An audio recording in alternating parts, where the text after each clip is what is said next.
Il était une fois un homme nommé Kofi qui traitait sa femme avec une cruauté silencieuse. Je n'en peux plus. Non pas parce qu'elle était têtue, ni parce qu'elle lui désobéissait, mais simplement parce qu'elle venait du village. Sa femme s'appelait Hawa, et elle était d'une beauté frappante, discrète et naturelle, qui n'attirait pas l'attention. Sa beauté était calme, naturelle et constante.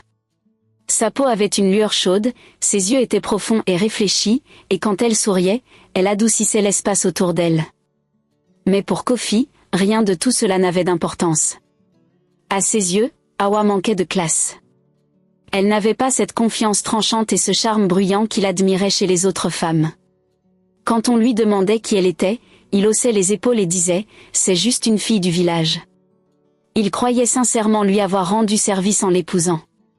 Il se disait qu'il l'avait sauvée de sa petite vie oubliée et l'avait amenée en ville.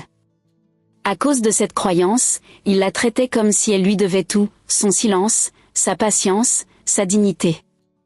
À la maison, Kofi parlait à Hawa comme à un enfant qui n'avait jamais rien appris. « Pourquoi parles-tu comme ça » demandait-il sèchement. « Pourquoi t'habilles-tu ainsi » Parfois, il secouait la tête avec déception et ajoutait « Ne pourrais-tu pas, pour une fois, te comporter comme une vraie femme ?» Chaque mot tombait doucement, mais coupait profondément. En public, il la corrigeait même quand elle n'avait rien dit de mal.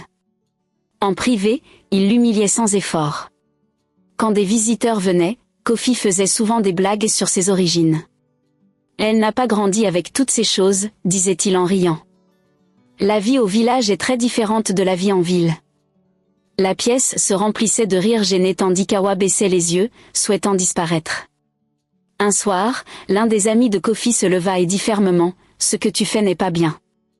Cette femme est ta femme. On ne ridiculise pas sa femme devant les gens. » Kofi se contenta de rire. « Détends-toi » répondit-il négligemment. « Elle sait que je plaisante. Si je ne la corrige pas, qui le fera ?» Hawa ne dit rien. Elle ne se défendait jamais. Elle ne haussa jamais le ton. Elle portait sa douleur en silence, comme un fardeau, et croyait qu'elle était née pour la supporter. Cette nuit-là, elle resta éveillée, fixant le plafond tandis que des larmes silencieuses coulaient sur ses joues.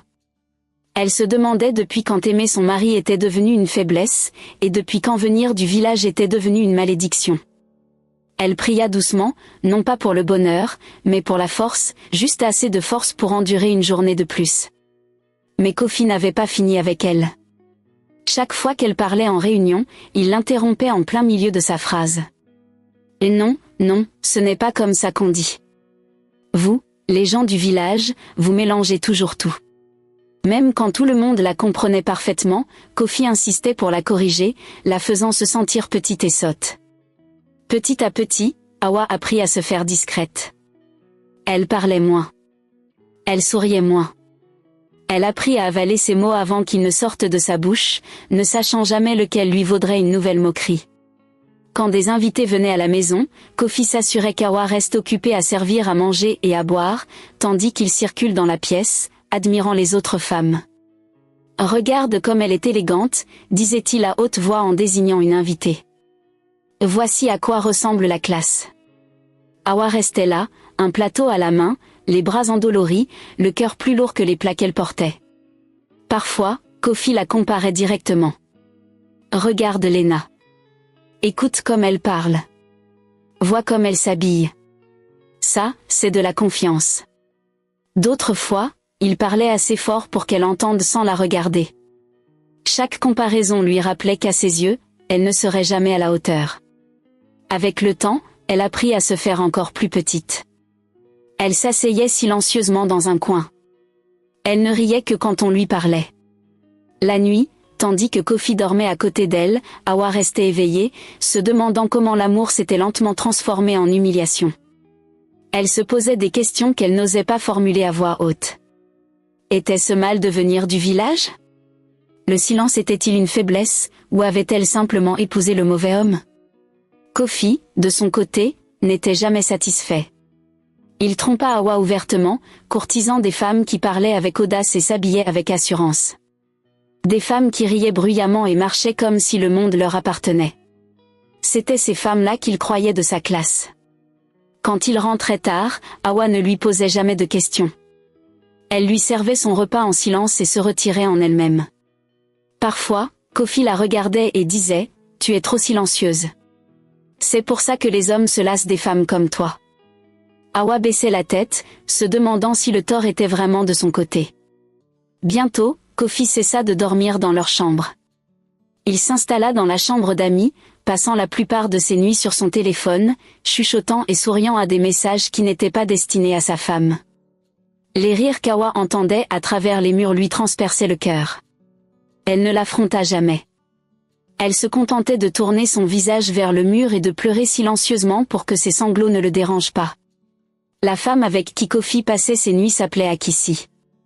Elle était audacieuse, à la mode et citadine. Elle parlait avec assurance, riait sans retenue et se comportait comme quelqu'un à qui on n'avait jamais dit de se faire petit. Pour Kofi, Akissi représentait tout ce qu'Hawa n'était pas. Ce qu'Hawa ignorait, c'est qu'Akissi n'était pas une inconnue. Elles étaient amies. Akissi avait mangé chez eux, ri avec elle et écouté ses histoires. Kofi avait même donné de l'argent à Akissi pour acheter des vêtements à Hawa et lui apprendre la classe.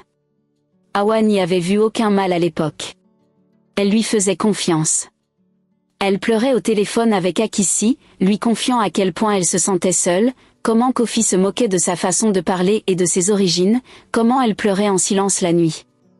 Akissi écoutait attentivement, hochant la tête et offrant du réconfort. « Certains hommes ne savent pas ce qu'ils ont », disait-elle doucement. Ces mots réconfortaient Hawa, ignorant qu'une fois l'appel terminé, Akissi souriait et appelait immédiatement Kofi. Après chaque appel avec Hawa, Akissi ne perdait pas de temps. Elle appelait Kofi et parlait calmement. « Elle a encore pleuré aujourd'hui. Elle dit que tu l'humilies devant tes amis. » Kofi ricanait. « Tu vois pourquoi je ne la supporte pas ? Elle est trop sensible, trop campagnarde. » Akissi riait doucement. « Je ne comprends même pas pourquoi tu l'as épousée. Tu mérites mieux. » Ces mots nourrissaient l'orgueil de Kofi. Pendant ce temps, Hawa continuait de croire qu'Akissi était son refuge. Elle lui confiait des secrets qu'elle ne partageait avec personne d'autre. Elle parlait de ses peurs, de sa solitude et de son espoir qui s'éteignait. Akissi écoutait patiemment, feignant de se soucier tout en savourant secrètement le pouvoir qu'elle avait sur le mari et la femme. Elle jouait son rôle à la perfection, amie le jour, amante la nuit. Un soir, Hawa rentra du marché plus tôt que d'habitude. Elle portait des sacs remplis d'ingrédients pour préparer le plat préféré de Kofi. Elle espérait que sa gentillesse adoucirait peut-être son cœur, ne serait-ce qu'un peu. En poussant la porte, des éclats de rire remplirent le salon. Un rire familier. Son cœur manqua un battement. Elle entra et se figea. Kofi était debout près d'Akissi, ses lèvres pressées contre les siennes. Les sacs glissèrent des mains d'Hawa et s'écrasèrent par terre. Kofi se retourna lentement, l'irritation sur le visage. Akissi recula, évitant le regard d'Hawa. « Il faut qu'on parle », dit Kofi froidement, comme si Hawa avait interrompu quelque chose d'important. La voix d'Hawa tremblait. « Toutes ces nuits où je t'ai appelé en pleurant. Tu m'as dit d'être patiente. C'est ça que tu faisais ?» Akissi ne dit rien. Son silence criait plus fort que des mots. Cette nuit-là, Kofi fit les valises d'Hawa et les mit dans 2 cartons. Il ne cria pas. Il ne s'excusa pas. Il n'expliqua pas. « Retourne d'où tu viens », dit-il en plaçant les cartons dehors. Hawa sortit, les jambes tremblantes et le cœur lourd de trahison. En quelques jours, Akissi emménagea dans la maison. Elle remplaça tout, les rideaux, les assiettes, les coussins, même les draps. Tout ce qui portait l'odeur d'Hawa fut jeté. Le petit coin où Hawa priait fut nettoyé. Akissi se déplaçait dans la maison comme si elle y avait toujours appartenu. Elle riait bruyamment là où Hawa avait pleuré en silence. Kofi regardait avec satisfaction. Pour lui, c'était du progrès. C'était la classe. Pendant ce temps, Hawa se tenait au bord de la route avec ses cartons, ne sachant où aller, quand une voix familière appela son nom. La voix qui appelait Hawa appartenait à Kwam, l'un des amis de Kofi. C'était le même homme qui avait un jour réprimandé Kofi pour s'être moqué de sa femme en public. Kwam était calme, observateur et célibataire. Kofi avait déjà essayé de le mettre en couple avec Akissi, mais Kwam avait décliné sans explication. En voyant Hawa debout au bord de la route avec ses cartons à ses pieds et des larmes sur le visage, sa poitrine se serra. « Hawa » dit Kwam doucement. « Qu'est-il arrivé ?» Hawa essaya de parler, mais aucun mot ne sortit. Ses lèvres tremblèrent. Elle pointa faiblement du doigt la maison dont elle venait d'être chassée. Kwam comprit sans besoin d'autres explications. Il se baissa, ramassa ses cartons et dit tranquillement « Viens avec moi. Tu peux rester chez moi pour l'instant. » Hawa hésita. « Je ne veux pas être un fardeau, » murmura-t-elle. Kwam la regarda droit dans les yeux. « Tu ne l'as jamais été, » répondit-il. Ces mots brisèrent quelque chose en elle. La maison de Kwam était simple et paisible. Il n'y avait ni voix élevées, ni blagues sarcastiques, ni rire cruel déguisé en correction.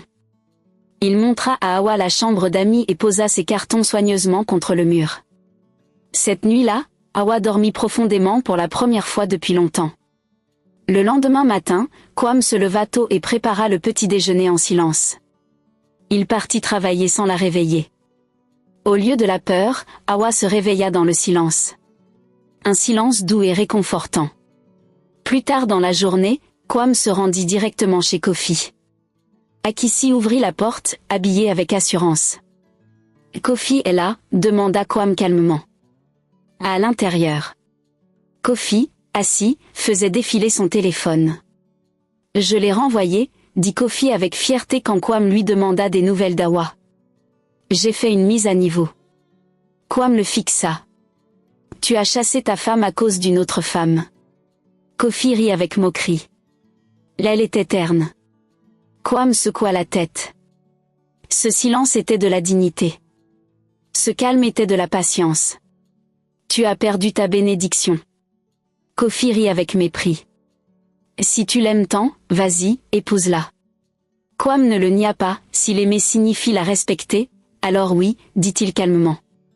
Se tournant vers Akissi, Kwam ajouta froidement, comment dors-tu la nuit après avoir prétendu être une amie? Akissi détourna le regard. Kwam fit face à Kofi à nouveau.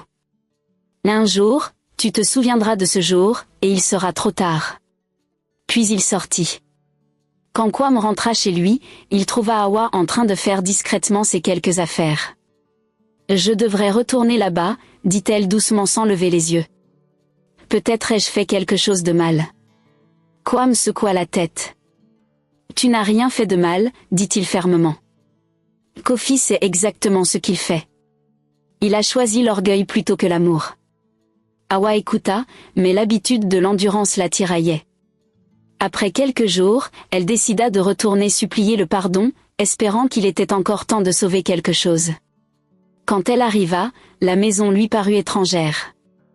Les murs étaient peints de couleurs criardes qu'elle n'aurait jamais choisies. Les rideaux avaient disparu. Même les petits cadres souvenirs de leur mariage avaient été enlevés. Puis elle le vit. À l'endroit où leur photo de mariage était accrochée se trouvait un grand cadre avec une photo de Kofi et Akissi, souriant et fier. Quelque chose en Hawa se brisa enfin. « Je suis juste venu parler », dit Hawa doucement quand Kofi apparut. « Si j'ai fait quelque chose de mal, je suis désolé. » Kofi rit cruellement. « Mal, dit-il. Ton erreur a été de croire que tu avais ta place ici. » Il la regarda de haut en bas. Tu senses le village. Tu parles comme une villageoise. T'épouser était de la charité. Et la charité, ça fatigue. Avant qu'Hawa ne puisse parler, Akissi s'avança. Qu'est-ce que tu fais encore ici, siffla-t-elle, attrapant le bras d'Hawa et la traînant vers la porte. Kofi regarda sans bouger. Si jamais tu remets les pieds ici, avertit Akissi, je m'occuperai de toi. La porte claqua. Hawa resta dehors tremblante, non pas de peur, mais de réalisation. Ce n'était plus sa maison. Cet amour était mort. Hawa retourna chez Kwam sans se retourner. À partir de ce jour, quelque chose commença à changer lentement, doucement. Kwam ne la pressa jamais. Il l'écoutait quand elle parlait. Il respectait son silence. Quand elle riait, il souriait comme si cela guérissait quelque chose en lui. Il l'emmenait dîner tranquillement et faire des promenades en soirée. Il lui demandait son avis. Et tu n'es pas silencieuse parce que tu es vide. Tu es silencieuse parce que tu réfléchis profondément. Ces mots s'installèrent dans son cœur. Petit à petit, Hawa commença à rire à nouveau. Un vrai rire. Elle tombait amoureuse prudemment et honnêtement, et Kwame tombait amoureux d'elle aussi. Des mois plus tard, Kofi était assis dans un restaurant chic avec Akissi. L'endroit était exactement à son goût, sol brillant, musique douce, gens parlant fort pour se faire remarquer. Akissi riait de manière animée, attirant l'attention comme d'habitude. Puis Kofi se figea. Près de la fenêtre se trouvait Hawa. Mais cette Hawa était différente. Elle était habillée simplement, mais avec élégance. Sa posture était calme. Son sourire était détendu et confiant. À côté d'elle, Kwame était penché vers elle, l'écoutant attentivement. Il riait doucement à ses mots et lui tenait la main avec tendresse à travers la table. Hawa avait l'air heureuse, paisiblement heureuse. Quelque chose se serra dans la poitrine de Kofi. « C'est Hawa » murmura-t-il. Akissi suivit son regard et fronça les sourcils. Kofi se leva brusquement et s'approcha d'eux. « Hawa » dit-il sèchement. « Qu'est-ce que c'est que ça ?» Kwame se leva, paya l'addition et tira doucement la chaise d'Hawa. « Allons-y » dit-il gentiment. Hawa jeta un regard à Kofi, non pas avec colère, ni avec nostalgie, mais avec indifférence. Ce silence blessa plus profondément que des mots. Cette nuit-là, Kofi ne put pas dormir. Le rire calme d'Hawa résonnait dans son esprit. La voix d'Akissi l'irritait. Son rire lui semblait bruyant et vide. Quelques jours plus tard, il se rendit sans prévenir chez Kwame. Il vit Hawa assise confortablement tandis que Kwame lui massait doucement les pieds en l'écoutant parler. « Tu es fou » hurla Kofi. Kwame s'avança.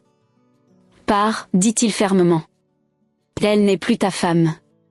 Tu as perdu ce droit quand tu as choisi la cruauté plutôt que l'amour. » Kofi resta figé, non pas en colère, mais ébranlé. À partir de ce jour, il devint agité. Il essaya d'offrir de l'argent à Kwame pour qu'il quitte Hawa. Kwame refusa. Furieux, Kofi le gifla. Ils se battirent. Kwame repoussa Kofi, qui tomba et se cogna la tête. L'obscurité l'engloutit. Kofi se réveilla des heures plus tard dans sa maison. Tout semblait inchangé. Hawa entra en souriant, disant qu'elle allait préparer son plat préféré. Confus, il se précipita dans la maison. Leur photo de mariage était toujours accrochée au mur. Puis la sonnette retentit. Son ami arriva avec Akissi. Pris de peur, il les chassa avec un bâton. Il se réveilla à nouveau, cette fois vraiment éveillé. La réalisation le frappa violemment. Tout cela n'avait été qu'un rêve, un avertissement. Kofi s'agenouilla et pleura. Il s'accrocha à Hawa, s'excusant sans fin. À partir de ce jour, il changea. Il comprit que la classe ne résidait pas dans les rires bruyants ou les accents polis, mais dans la gentillesse, l'humilité et le respect. Kofi commença à traiter Hawa différemment. Il l'écoutait, lui demandait son avis même sur les plus petites choses, et complimentait sa force et sa sagesse. « J'étais aveugle » admit-il un soir. « Je croyais que la classe se voyait de l'extérieur, mais elle est dans ce que tu es à l'intérieur. » Hawa sourit doucement. Elle sentit le poids des années de souffrance s'alléger lentement. Kofi l'aidait aux tâches ménagères, lui préparait son thé préféré et laissait son silence être simplement du silence. Il ne corrigea plus jamais sa façon de parler, ne se moqua plus jamais de ses origines, ne la compara plus jamais à qui que ce soit. Peu à peu, la dignité tranquille qu'elle avait toujours portée refit surface. Elle était à nouveau à elle, intacte et respectée. Dehors, la vie continuait. Les amis remarquèrent le changement. Hawa a l'air heureuse, remarqua l'un d'eux. Kofi hocha la tête. Je la vois enfin telle qu'elle est, dit-il presque pour lui-même. Même Akissi, qui avait un jour manipulé leur vie, ne faisait plus partie du foyer. Le couple commença à apprécier les plaisirs simples, des promenades l'après-midi, de la musique douce à la maison, des dîners tranquilles et des éclats de rire partagés naturellement. Le rire d'Hawa n'était plus retenu. Il était plein et facile. Kofi apprit à chérir son esprit, son caractère et son cœur. Il réalisa que l'amour n'était pas une question d'apparence ou de polissage social, mais de respect, de patience et d'honneur. Avec le temps, la confiance d'Hawa s'épanouit. Elle poursuivit des rêves qu'elle avait cachés pour survivre à son mariage, et Kofi la soutint pleinement. Leur maison était paisible, remplie de respect et de chaleur. La leçon restait claire, ceux qui rabaissent les autres pour se sentir supérieurs finiront par perdre ce qui compte vraiment. Hawa avait enduré la cruauté, la trahison et le cœur brisé. Pourtant, elle en était ressortie plus forte et chérie. Kofi avait appris à la dure que ce qu'il méprisait comme des manières de village était en réalité un caractère inestimable. Dès lors, il traita Hawa avec l'amour, l'admiration et la dignité qu'elle méritait, reconnaissant chaque jour pour la femme qui avait toujours été son vrai trésor.